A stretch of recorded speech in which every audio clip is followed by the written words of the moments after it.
Hello, everybody. I went and saw Batman v Superman: Dawn of Justice again. And I had waited until I could go see it again.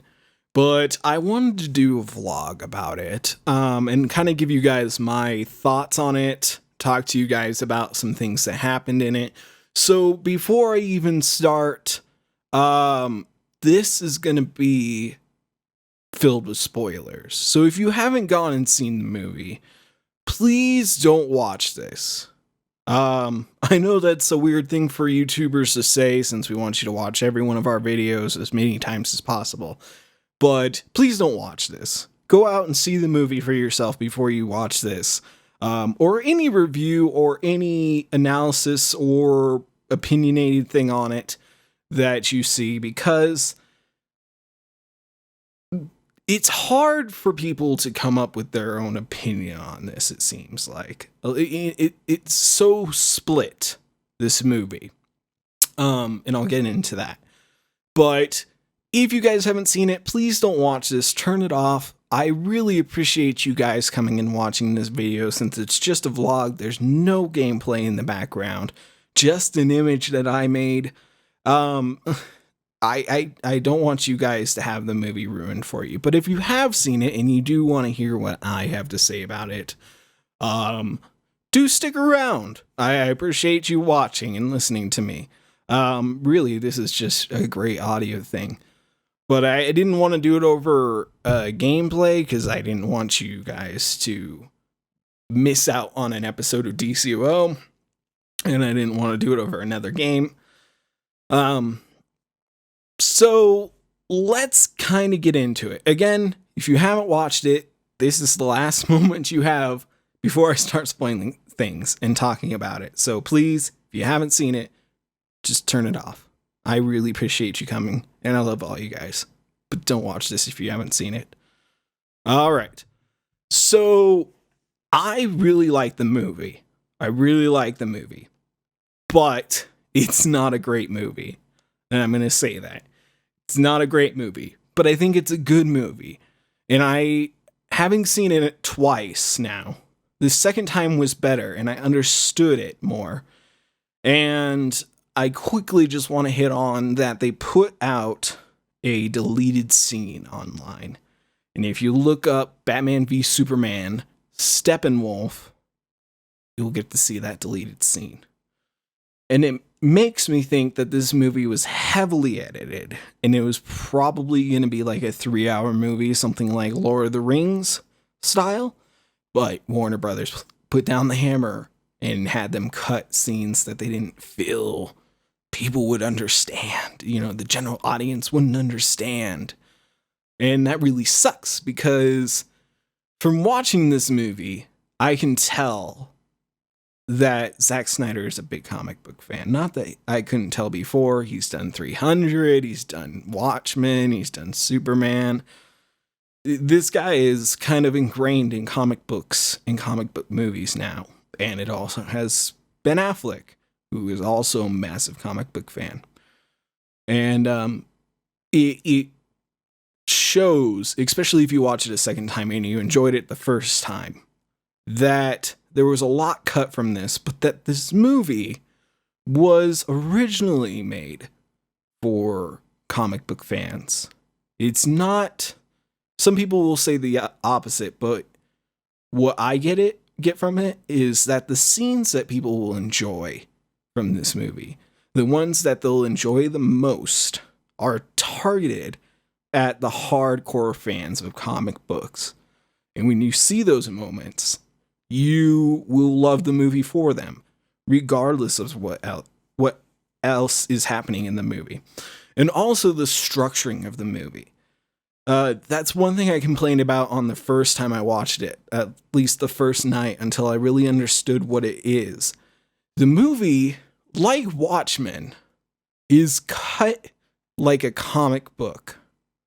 It jumps back and forth between scenes.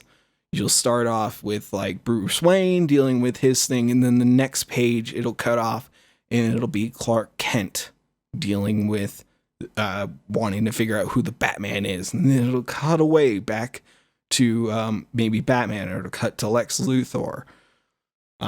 So it's cut like a comic book movie, and that makes the pacing a little bit different than a regular movie, especially if people are going into this thinking that it's like a Marvel movie where it's more cinematic, the story is driven in one direction. This is kind of bounced around, and I don't think that benefited the movie, but only for people that kind of understand how a comic book is will later realize that that's how it's cut and it's edited, which is cool. But again, I don't think it works for the movie. And I think that's one thing that hurts the movie, is that it's not driven in one direction entirely. It's driven in a lot of different directions in a branching story type thing. So yeah, I really enjoyed the movie. I enjoyed it more the second time, and I'm thinking that the final DVD version, the R-rated version, that's got like 30 to 45 minutes of deleted scenes added to the movie, I'm going to love even more. And I think it's going to really flesh out the movie that we've seen, that, things that we didn't see before, now we're going to see them, and we're really going to enjoy it from that. So kind of getting into the movie, I mostly am going to focus on things that I really enjoyed. And when I don't talk about a thing, it's because I didn't really enjoy it or it didn't really hit me. But the beginning of the movie, actually, just before I do this, just like Man of Steel, there's scenes in it, and I knew I would, but I got teary-eyed. I didn't cry, but I got that swelling feeling in my chest. I got that hopeful feeling, and that feels like good scenes to me, good director work. When I can feel that way, when I feel like I want to cry because it's just so beautiful, or it's just so exciting, or it's just so pleasant, and I love that. But the beginning of the movie starts off with an incredible scene, even though we didn't need it. It was the Batman's parents getting shot. But the way it was shot for me was so much better than any other version I've seen. Just because it was fast, we understood exactly what was going to happen, and it didn't take up too much time in the movie, even though it comes back later unnecessarily, but that doesn't matter. The scene itself was beautiful. I think Zack Snyder has a thing with killing Jeffrey D. Morgan off in like the first minute of the movie. I wonder if that's his thing, is to just kill him off as soon as possible and then just get to the rest of it. But I think the things that hit me the most was, he grabs Bruce's shirt and you see him and he's ready to just wail on this guy, but the guy takes him out. Bruce is running from the funeral, and then it cuts back, and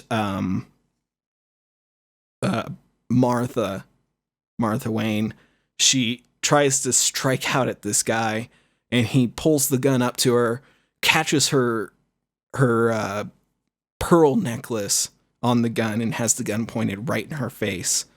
And that scene was so pretty. It was so pretty for just that quick scene. And I know it's not a big scene, and it's a scene we've seen 1,000 times, but just the way it was shot with the gun connected to the beads, and then as the trigger pops, it pops the necklace off her neck. It was just a really beautiful scene. And then it gets really weird.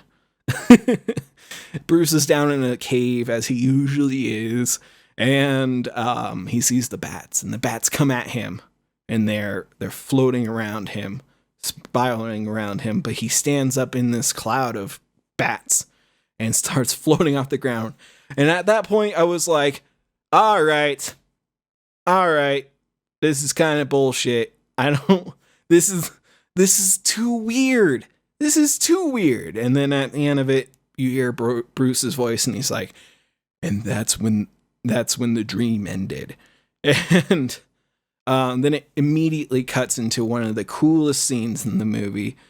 Just how it is, because before the first screening that I rewatched Man of Steel, And rewatching that before going and seeing the movie was so helpful, because at this scene, it opens up with Bruce Wayne coming down into Metropolis on a helicopter, and the Zod Superman fight is happening with the world engines destroying Metropolis.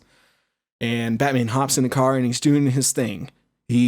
Bruce Wayne, he's not Batman, but he hops in a car, not his car, not a car he owns. He just grabs somebody's car and takes off. And he is just out there to save the people that are in his building. Which is kind of selfish, but there's so many people in the city that those are the people that are closest to him, that he needs to get there and save them and stop this from happening. So he's driving through the city. You see all the scenes of Superman blasting through a building with Zod. They're fighting. He's on the phone with some people at Wayne Financial, telling him, you got to get out of the building. You got to get out of the building right now. You have to leave. So they start evacuating, and then you see Superman and Zod smash through the Wayne Financial building.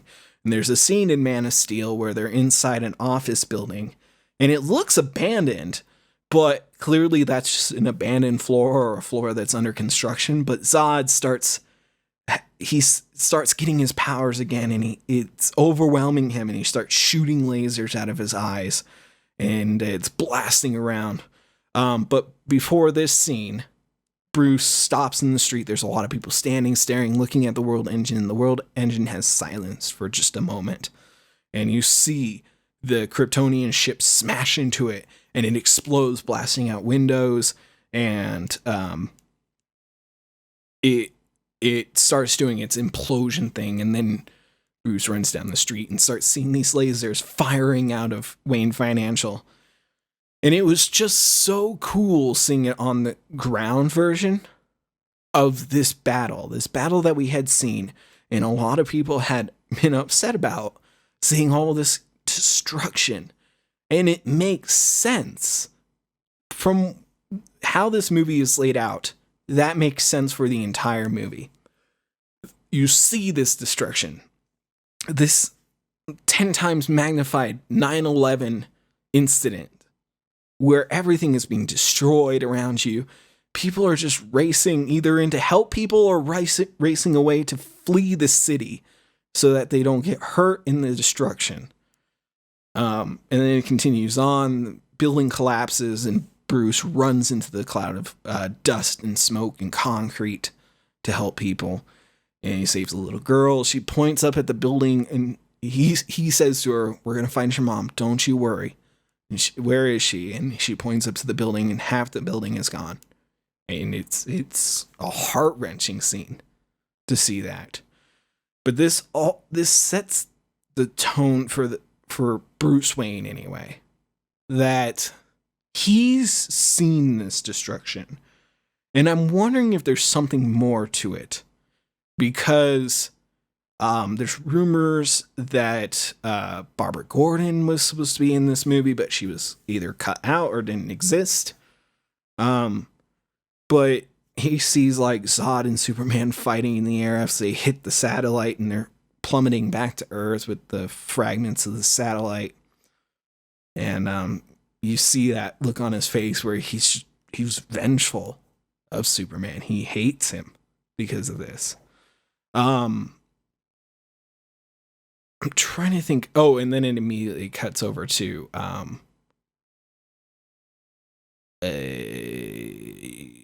Lois Lane in the desert, I believe.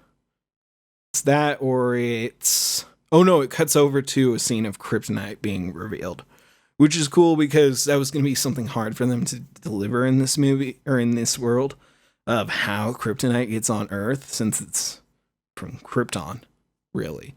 And it's kind of cool because it's obviously been implanted on this Earth because of the world engines trying to terraform Earth into Krypton. So these minerals have started to accumulate. And so they reveal kryptonite, and then it cuts over to Lois Lane in the desert trying to get an interview with a terrorist. And that goes awry. They kill Jimmy Olsen, who they messed up before, but now he exists, but now he's dead. It's just so sad. Jimmy just gets no love at all. So yeah, he's dead, and Lois gets attacked, and then we see KG Beast. He starts firing on these guys, trying to make it look like an instant where Superman came in and just killed everyone, or caused a firefight and people died. And then that starts setting up, I forget her name. I think her last name's Finch, but she's a judge in Metropolis. And they start trying to decide whether or not Superman is good, or if he's bad, or if he's destructive. Is he a god? Is he human? It starts this battle of good versus evil for him. And the judge and I think Lex Luthor are kind of at the front of the negative side to this.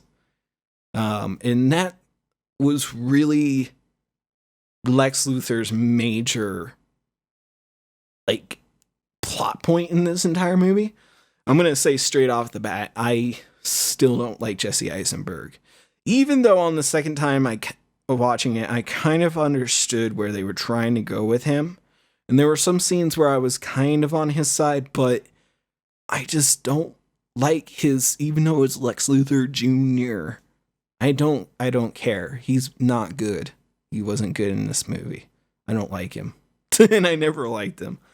I think I kind of got on his side for a little while, but man, I just did not like him. But on the flip side, I was very wary of Gal Gadot, and I was very wary of Ben Affleck, and they were both the highlights of this movie. They were amazing. Ben Affleck I really want to see him I hope he's a lot in Suicide Squad, so I can see him more. Maybe that'll give some backstory, and I think that's where this movie excelled, because it gave a massive framework for what the rest of the DC universe, cinematic universe, is going to be. This movie is just the foundation. It's not even the rebar. It's not the concrete. It's not anything. It's just the foundation. And that's where it lacked, and that's where it excelled. Because there's so much that this movie sets up for further movies that, unless you know comic books, or unless you're really excited for the DC cinematic universe, you're not going to enjoy it. I don't think. You might. That's another thing I wanted to hit on is this movie is so split. And that shows from like the Rotten Tomato charts on it. It's like 70 something for viewers, and then it's like a 20 something for critics. And you can tell that it's so split. And there's like fans of comic books that I've met that say they love it, but they hate it. And then there's people that have no idea about comic books, and they say they love it, but a lot of times they say they hate it. So it's so split, this movie. But that's awesome, because the movie's doing great, because the people that really want to see it, go and see it. The people that hate the movie, or, think the movie's going to be bad, they're going to go see it anyway, because they want to see how bad it is. And that's fantastic. I really want this movie to do good, because regardless of how it was cut, or how it was edited, or how it was directed, there's scenes in this movie that are so awesome that you can't deny that they're just so cool. They're too cool for the fact that this movie wasn't great. Later on in the movie, I'm going to jump around because I'm trying to remember it off of just seeing it. But he goes to a scene and Batman has branded a guy. There's some GCPD that have come into this building that's owned, or maybe not owned, but it's inhabited by a sex offender who has taking all these women hostage, basically.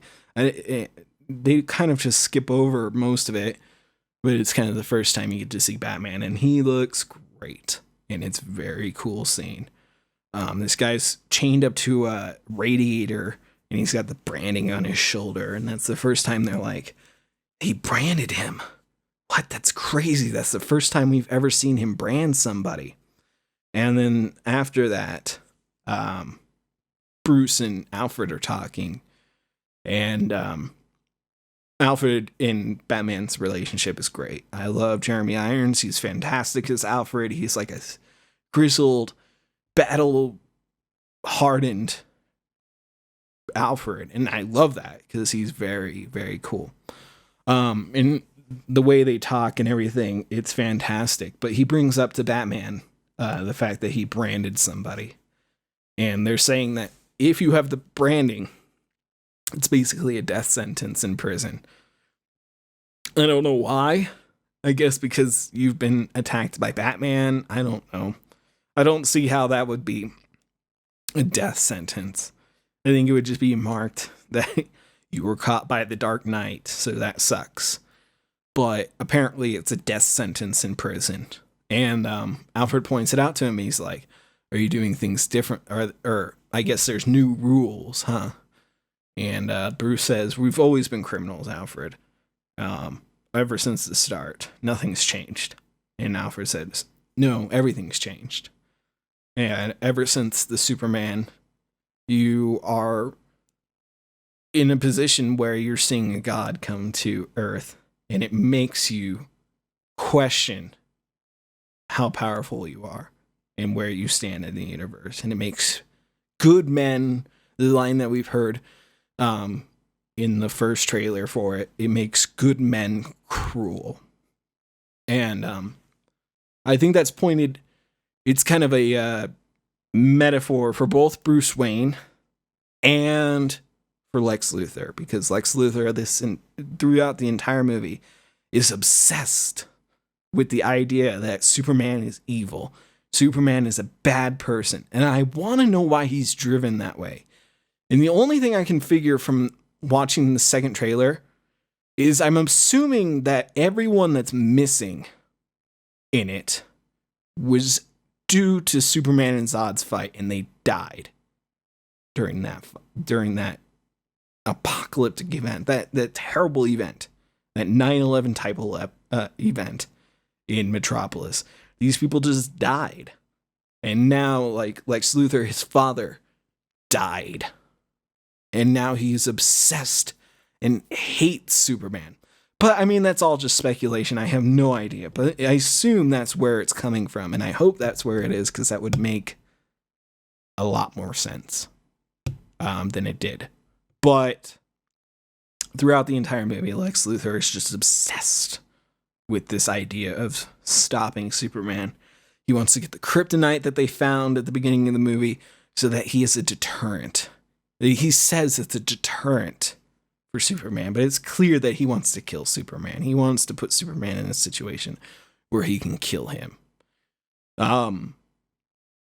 Later, where would I start next?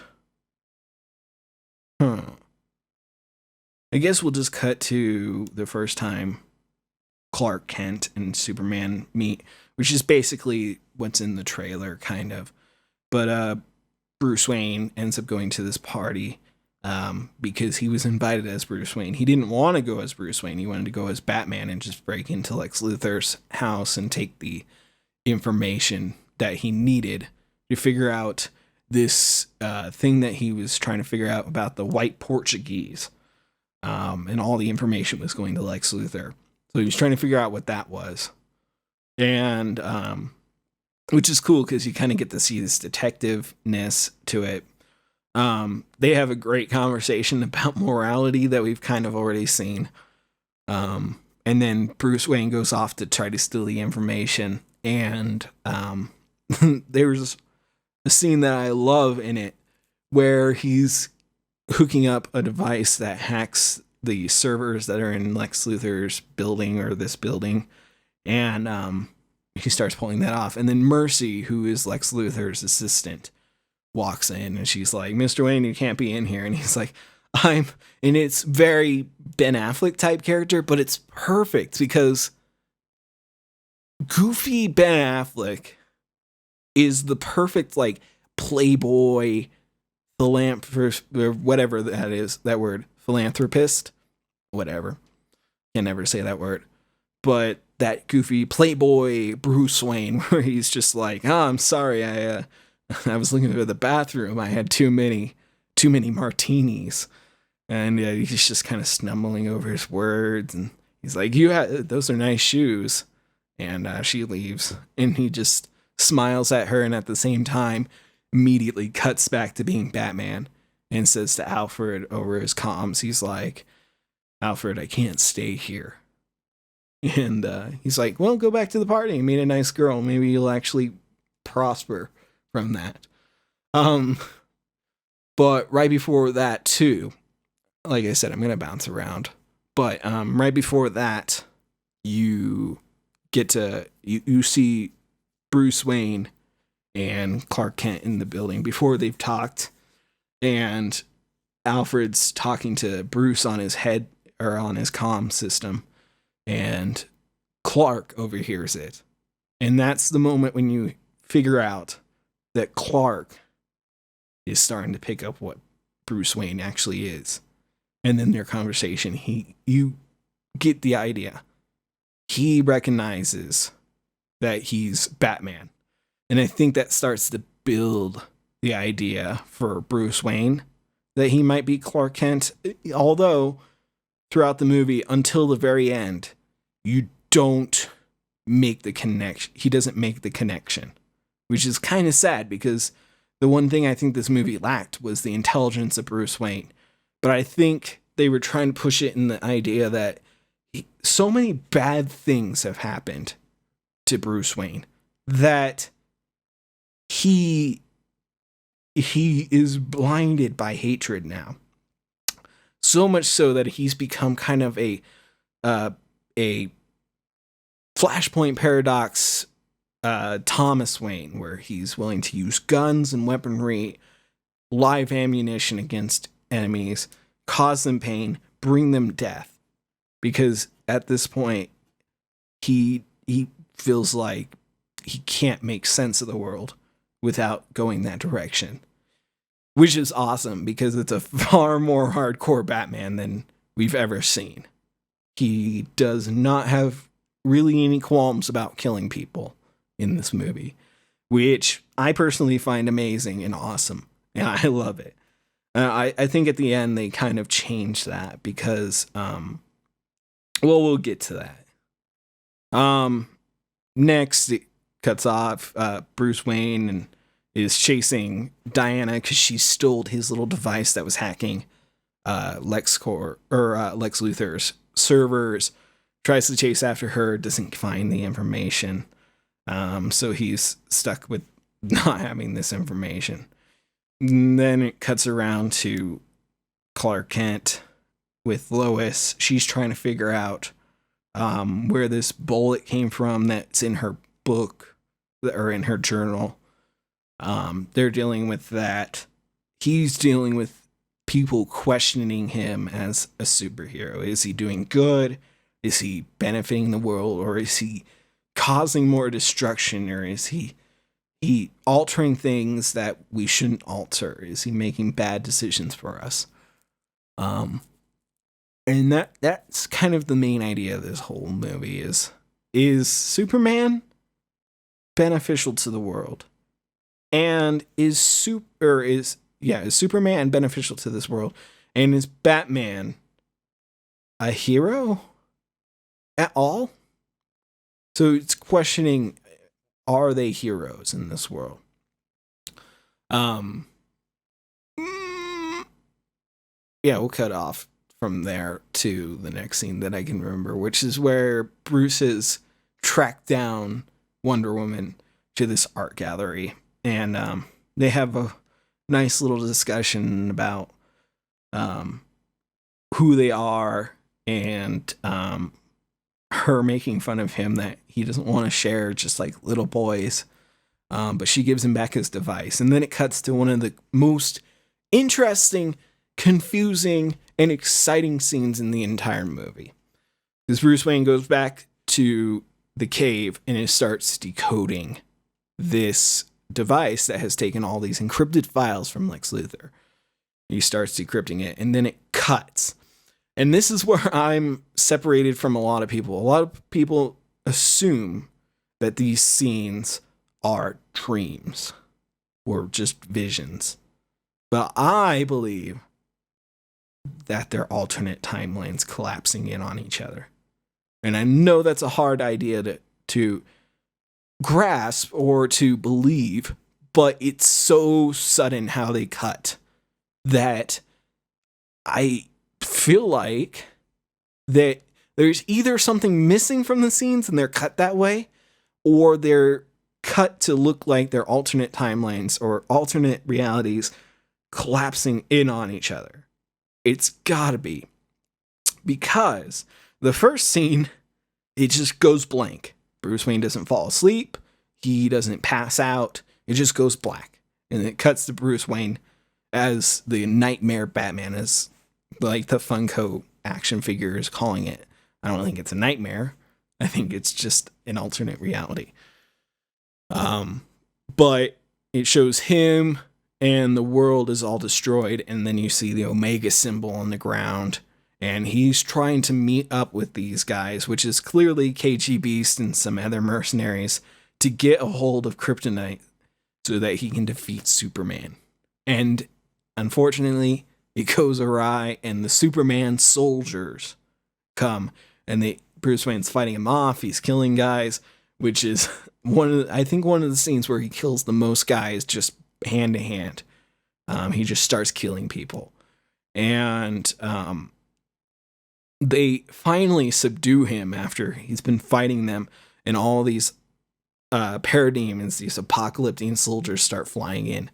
And that scene for me was so cool because you get to see the parademon stand behind Bruce Wayne, and he looks so good. The apocalyptic soldiers, they look so good. I was scared that they were gonna like change them so that they looked a little bit more demonic or something that people could understand more. But no, they look like parademons. They have the goofy goggles and the goofy toothed grin that they always have. They look so good, you guys. I loved it. I love seeing that. Bruce Wayne gets knocked out. Then we see the scene where him and Superman are... Batman's chained up and Superman comes down into this tunnel. He lasers KG Beast and somebody else, killing them with his eye lasers. He rips off Batman's mask, looks at it, and I forget what he says to Batman, if he says anything at all. But at that moment, he like puts his hand on Bruce Wayne's chest, and it cuts to Bruce's face. And you can tell Superman has just like shoved his fist through Bruce Wayne's chest. And then it cuts again to Batman. And this is where it gets fuzzy because it looks like he was like fell asleep on his desk. But I think he was just, I don't know. But we clearly see this Flash with this weird suit, this weird armored suit coming through either a boom tube or just through a breach in the like in the Flash, those blue breaches that he always goes through, the portals. But he's leaning out of it and he's like, Bruce, you have to listen to me. And I can never hear what he says exactly, but he says something about Lois Lane and that she's the key, and you were right about him, Bruce. You were right about him the whole time. And then he's like, am I too soon? Am I too soon, Bruce? I'm too soon. And then he's like, you need to find us. You need to find us, Bruce. And then it cuts back again, and it looks like Bruce has woken up. But I swear, it's too detailed a vision with the parademons and the apocalypse type symbols and the Omega symbol. It's too specific for it to be just a dream. And the Flash thing is too specific for it to be a dream. It's too specific. And what I feel like I really hope they're doing, if it is an alternate timeline or time manipulation, like I said in like episode 5 of my Atomic playthrough, if it's alternate timelines and stuff, I really hope they go with that, and that they did something or something happened and then they changed it again. And that's when the Flash was coming through and he's like, I'm too soon to fix this problem. You need to come find us so we can fix this. We can save us from whatever's going to happen in the future. And then immediately after that, it goes to more Lex Luthor. And then I think it's the trial where everyone blows up.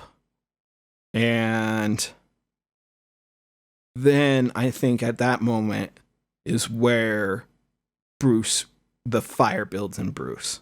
Or no. Sorry. Right after that scene, Bruce he's able to hack into the files and he sees all these files. There's one with like a WW, one with a C with a dot in the middle. There's a Flash symbol, and then there's just the 2 lines like an A for Aquaman. And he opens it up the Wonder Woman ones and sees Wonder Woman. And that's when he starts questioning who she is. And then all that stuff happens with the explosion and people judging Superman. And Superman leaves for a little while. And Bruce Wayne figures out that Lex Luthor has kryptonite. So he goes to try to steal it, and Superman stops him and says, don't come back. I think that happens before the explosion. He's like, don't come back. And that's the scene we've seen online. And so that's the explosion happens, and then, oh God, it's horrible for me to remember things.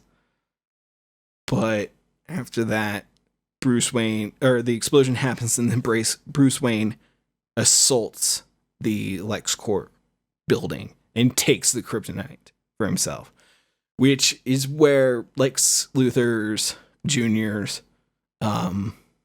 like hatred for Batman is, but also where his manipulation of everything is. Because he knows Batman now has his kryptonite, which he's pissed off about that he has his kryptonite.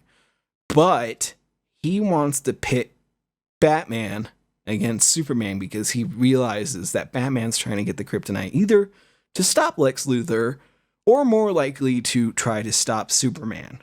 So he wants to pit them against each other. So it starts this weird thing, and they never explain how Lex Luthor Jr. figures out Clark Kent is Superman, and so his mom, they kidnap his mom and they kidnap Lois Lane.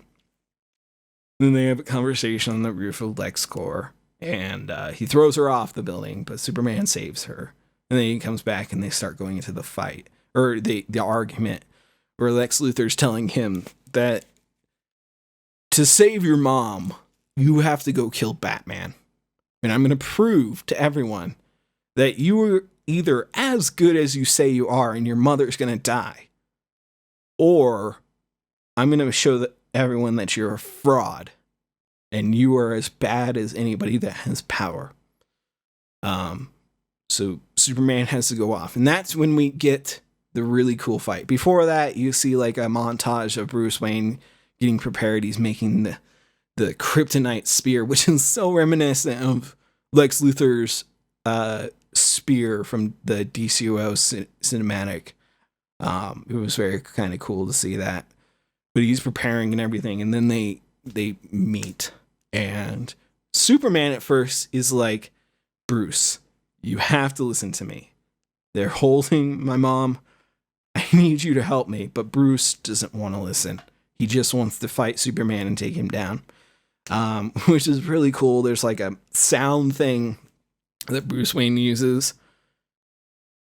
Superman pushes him through the roof, like we saw in that clip, and we saw in the trailer. the final trailer. Um, Batman gets the upper hand on Superman by using the smoke. He ducks out of the way behind Superman. Superman doesn't see him, and he shoots another round that has the kryptonite dust in it, and it explodes in Superman's face, and he's choking on it, and it's getting rid of his power. And then it swings to Batman's side, and he starts beating the hell out of Superman, punches him through a ceiling, are they called overlights, or the windows on top of roofs, whatever those are called. Pushes him through that. They land inside. He's beating the hell out of him. But then the kryptonite dust starts to wear off. And that's when Bruce Wayne realizes that this is not permanent for a Kryptonian, this dust. The dust is only temporary, and it doesn't last super long. So Superman throws him through a wall, and then Superman realizes there's no reasoning with Bruce Wayne, or thinks there's no reasoning with Bruce Wayne, Batman. So he charges at him. Batman desperately tries to get another round in, fires it just at the last moment to hit Superman in the face, which knocks him just slightly out of the way. He smashes the left side of Batman's cool armor, which is super cool in the movie. It's like this awesome, like, it's the armor from the Frank Miller one, the Frank Miller Batman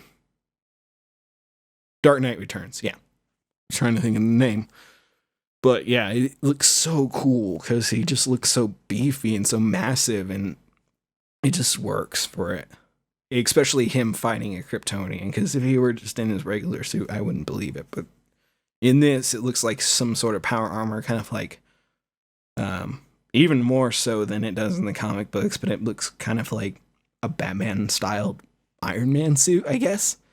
It was very cool that he gets Superman down again and beats the hell out of him, throws him off a balcony, and at that point, he has him down and out. Superman's like concussed, he's exhausted, he's sick from the kryptonite, and Batman has his kryptonite spear, and he's ready to stab Superman. And then Superman's like, Martha. He has Martha. He's gonna kill her. And that's when it gets a little weird, because this fight is ended by Bruce Wayne remembering his mom dying, and that Clark Kent's mom is Martha. And I think that's when Batman makes the connection that he's Clark Kent and that his mom is being held hostage. Which, I mean, at the same time, is for Batman, if you were thinking in his mind, his mom and his dad dying was the most traumatic thing in his entire life. And it set him on his entire path forever. And now he has a chance to save another guy who is a superhero's mom from dying. So, I mean, it kind of makes sense, but it's so abrupt how it happens that it feels weird and too quickly. Lois Lane runs in, they throw the spear away, and Batman's like, don't worry. Your mom's not going to die tonight. I'm going to save Martha. So he goes off to save Martha, while Superman goes off to confront Lex Luthor. And then we get to see the most badass scene where Batman takes on like 14 guys or something like that, beats the hell out of them, and then breaks into the room through a wall, taking out one guy, holding his gun with the guy pointed at KG Beast, who has a flamethrower. And KG Beast is like, I'm going to do it. I'm going to kill her. And Batman's like, I believe you, but boom, I'm going to hit your tank. You're going to explode. Saves Martha.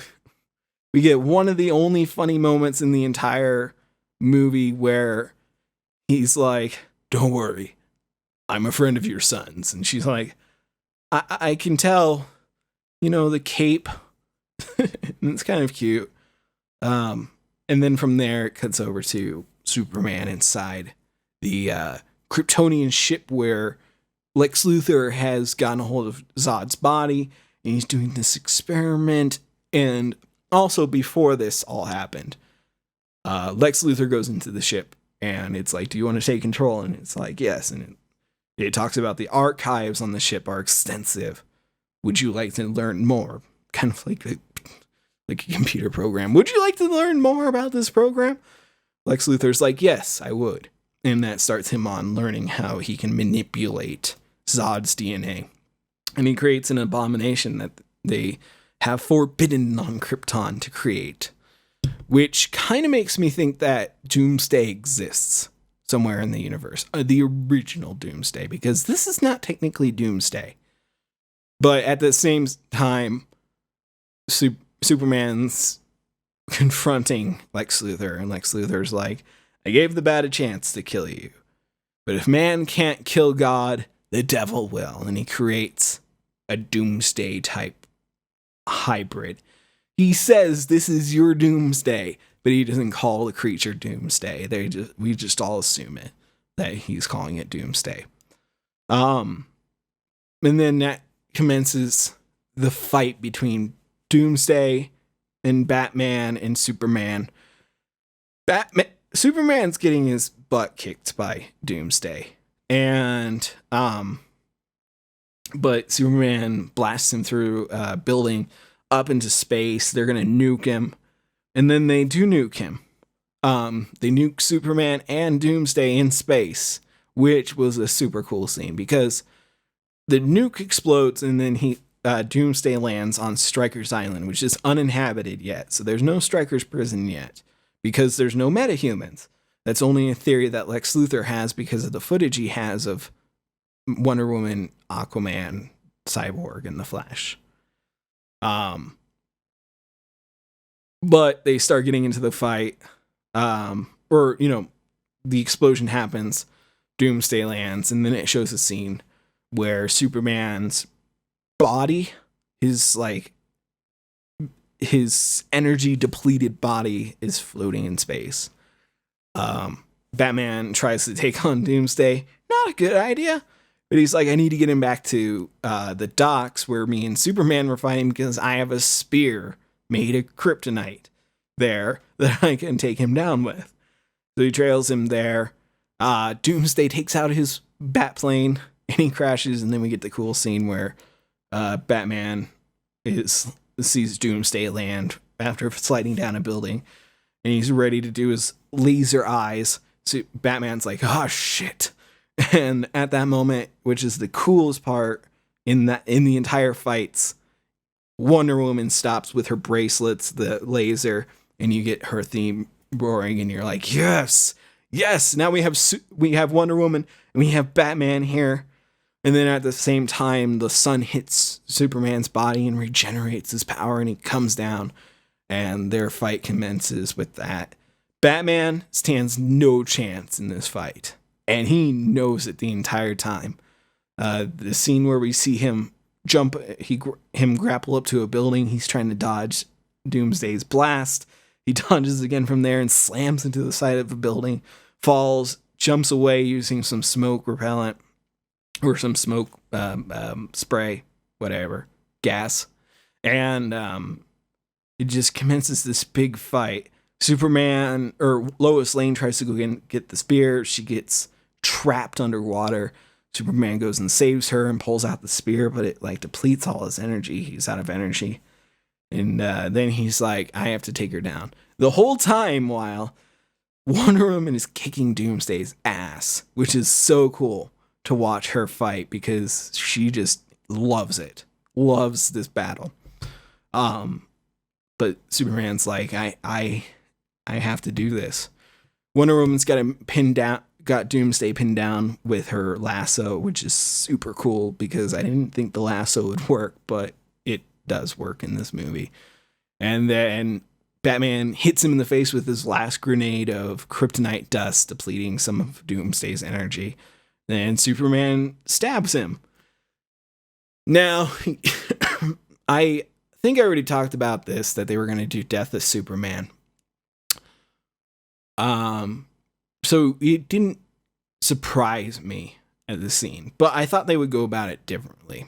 I didn't think they would actually go through it all the way. They actually didn't go all the way through it, but Superman, he dies. Spoilers, duh. To Doomsday, killing Doomsday, and then they have the funeral for Superman. Both Metropolis has it, and the Kent family has a funeral, and that's where Batman and Wonder Woman have gone to. They haven't gotten to the big memorial, but the big memorial got me kind of teary-eyed because it was straight out of the comics. You know, you have like a military parade. The casket looks so beautiful. It's black and it has the silver Superman symbol on it. They built a giant memorial out of where the old statue used to be, but it's just, there's no statue. There's just a plaque on the ground. And I don't know if it's supposed to be there or not, but it says, if you're looking for his memorial, look around you. And that's just, it was really beautiful. And then just the scene with the Kent family burying him. And Batman and Wonder Woman are talking, and Batman says, I failed him in life. I'm not going to fail him in death. We need to find more people like you. He's talking to Wonder Woman. And she's like, why? And he's like, I just have a feeling. And during this, it cuts between Batman, or Lex Luthor, being in prison, and he finally gets his shaved head like his dad. So he's bald like his dad. And Batman visits him in his cell. And Lex Luthor is really crazy at this point, saying that it doesn't matter. His death, this fight, the fight with the Kryptonians, it signaled to somebody out there in the depths of space that we're here, and they're angry, and they're hungry, and they're gonna come. And Batman was going to brand Lex Luthor, but doesn't. He punches the wall, which is where I think he might be going more back to the idea of being more of a hero, like Superman. You know, more about justice and not just beating the enemies and being violent. Hopefully that's the idea, because I think that would be super cool. And then at the very end of the movie, Lois Lane throws some dirt onto Superman's, Clark Kent's grave, or his casket. Camera zooms down, and then you see the dirt start to rise because Superman's not dead. I wish they were kind of willing to either go all the way or not at all, honestly, when it came to the Death of Superman thing. But, I know this is really long. I didn't expect it to be like an hour long, but whatever. It don't matter. If you guys have listened to this long through, thank you so much for watching all this way through, but I still have a little bit more to go. Where I think the movie could have ended, because I think it had too many scenes too long. There's a scene where I think it's right after Batman punches the wall. And then it cuts to like a crime scene investigation of the Lex Luthor's dad's office, and the portrait on the wall was turned upside down, which Lex remarks earlier in the movie that he wishes it were upside down. And it's the picture of angels and demons. And the demons are on the bottom and the angels are on the top, but he's flipped it over so that the demons are on the top and the angels are on the bottom. And I think the movie would have benefited from just ending there and not continuing on with the other stuff, because the other stuff is sort of out of context. You didn't need to do the Batman or the Superman is alive thing. I think it would have been more impactful if he had just died. People thought he had just died, and then he comes back later when they do like the Return of Superman story, where hopefully, if they're going to do that, which I think would be awesome, where we get to meet Hank Henshaw, the cyborg Superman, where he says he is Superman, but he's cyborg Superman, and we can meet Steel, who says he's the Man of Steel. I think that would be super cool. And then Superman comes back, of course. But the whole little end bit with Lex Luthor, where he's like, "They're coming." That goes back to the scene that I was telling you about with the very, very beginning of this, where you get to see a scene that they cut from the movie, where Lex Luthor is standing in the Kryptonian ship and he's learning about the universe and all the other planets and all the other dimensions and things like that. And you see him in the pool of gooey goo on the Kryptonian ship inside, I guess, like a incubation tank. And in front of him is a hologram type thing, like in Man of Steel, the original one. And it shows Steppenwolf sitting there with the mother boxes in his hands. And that is so cool. Because not only did they show the Omega symbol, they showed apocalyptic soldiers. Lex Luthor is clearly insane because now he realizes there's even more terrible, terrifying things out in the universe, and they're probably going to come for us because they know we're here now. I wish they had kept the scene in with Steppenwolf because it gives so much context to why he's so nuts the entire movie. But, yeah, I mean, there's more scenes than that I really enjoyed. I just can't think of them. It's like almost 2 a.m. But, yeah, if you guys liked it and you watched it, let me know in the comments if you did like it. If you didn't like it, let me know too. I'd like to hear why you guys didn't like it, because like I said before, this movie's so split and opinions are so wildly bouncing around. But I think Kevin Smith said this, and I totally agree with him. If you enjoyed these scenes that hit at the heart of a comic book fan, then you loved the movie. You probably loved the entire movie, like I did. I really love it. Watching it the second time, since I kind of understood it already, it made a lot more sense. I really want to see the rated R extended version because I think it's going to make even more sense. And I can't wait to see more movies. I can't wait to see Suicide Squad. I can't wait to see the Wonder Woman movie, which is surprising since I've never been the biggest Wonder Woman fan, but man, she was a badass in this movie. And I'd love to see what story they do. There's rumors of Ares and Circe's. That's going to be freaking cool to see that. And then we're going to get Justice League Part 1 and Part 2. So that's going to be really exciting to see them start getting the team together and seeing the story evolve. But, yeah, I hope you guys stuck around for my, like, little evaluation. Not little, it's been fairly long. But, I'm not going to say review because it's not a review, but my opinion on the movie, my analysis of the movie, why I enjoyed it, not why people don't like it, and not why you should like it, but why I liked it.